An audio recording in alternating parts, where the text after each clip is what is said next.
원맨 에세이. 초대교회가 실행했던 4가지.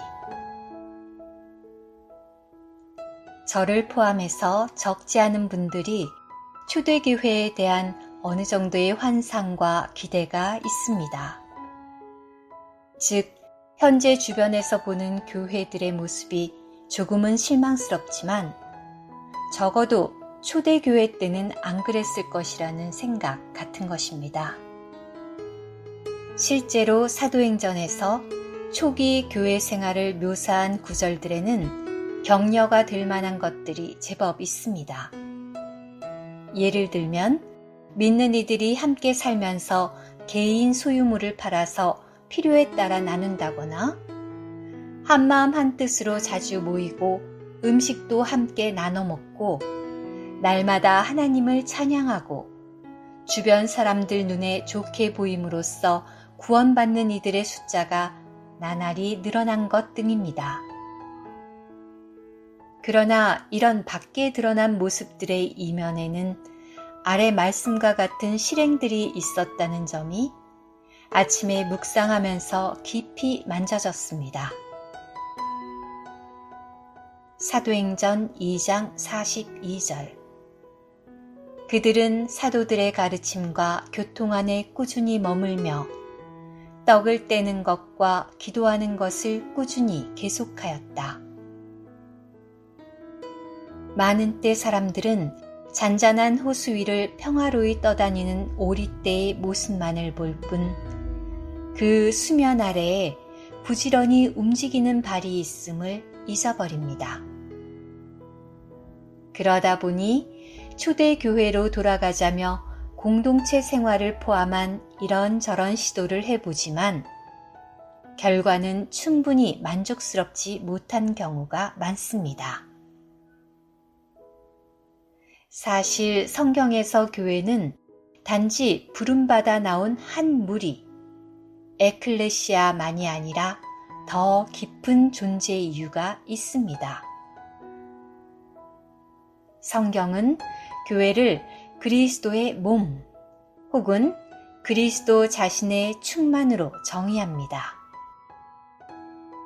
그런데 모든 거듭난 이들로 이루어진 이 몸은 실제로는 예루살렘에 있는 교회처럼 각지에 나타납니다.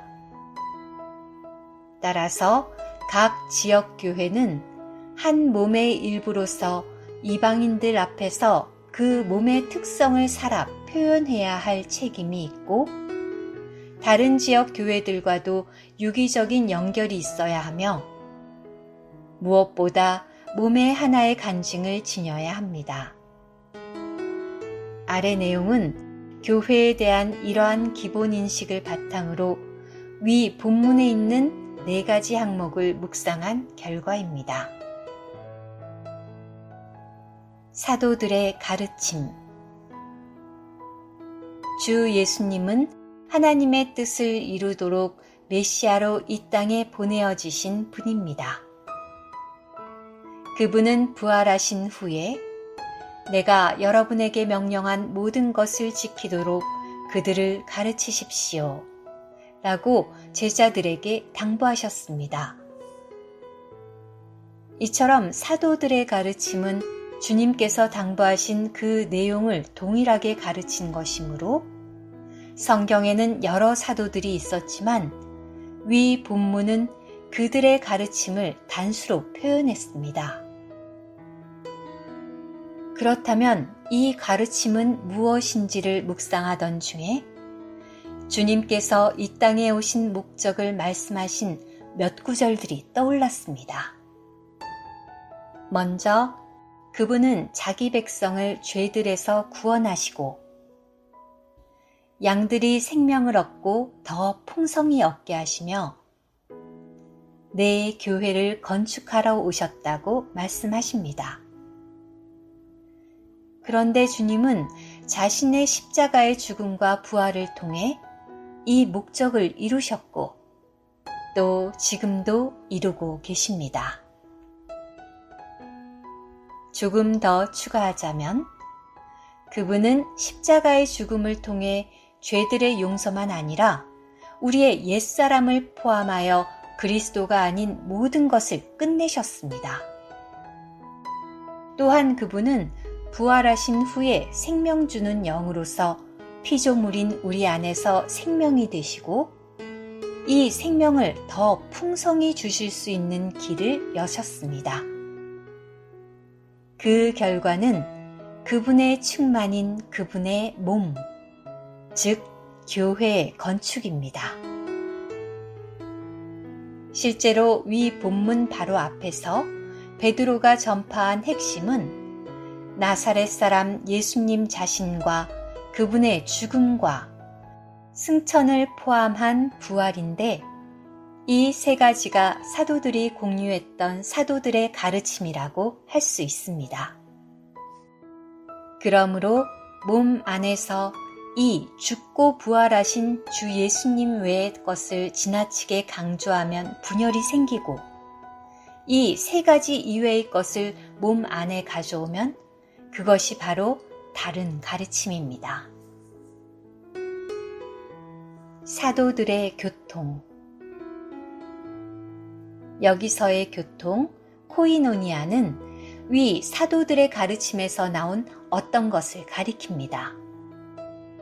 즉, 사도들이 가르친 주님 자신과 그분의 죽음과 부활을 추구하고 누린 결과로 우리 안에서 영이신 주님이 흐르시는 것이 교통입니다. 이것은 마치 우리 몸 안에서 피가 흐르는 것과 같습니다. 떡을 떼는 것. 이 주님의 만찬은 떡이 하나이듯 우주 가운데 몸도 하나뿐임을 상기시켜서 분열을 그치게 합니다. 또한 그분의 죽음을 깊이 감상하고 선포하게 합니다. 또한 성경은 이러한 가르침을 따라 만찬을 실행하지 않을 경우 엄중한 징계가 있을 것임을 경고하고 있습니다. 기도하는 것.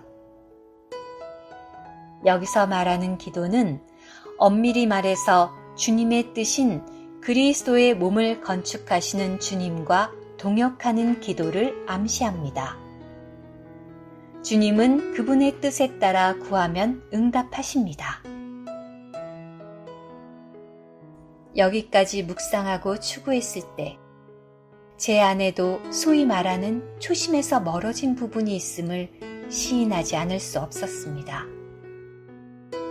또한 잡다한 성경 지식이나 잠깐 있다 없어지는 안개와 같은 것들에 시간을 허비하기보다는 사도 바울처럼 입방체이신 그리스도 자신과 그분의 십자가와 부활의 능력을 더 알고 체험하는 일에 남은 일생을 전적으로 쏟아붓고 싶어졌습니다. 오 주님, 사도들의 가르침과 교통 안에 머물고 떡을 땜과 기도하는 일에 자신을 더 헌신하기 원합니다. 아멘.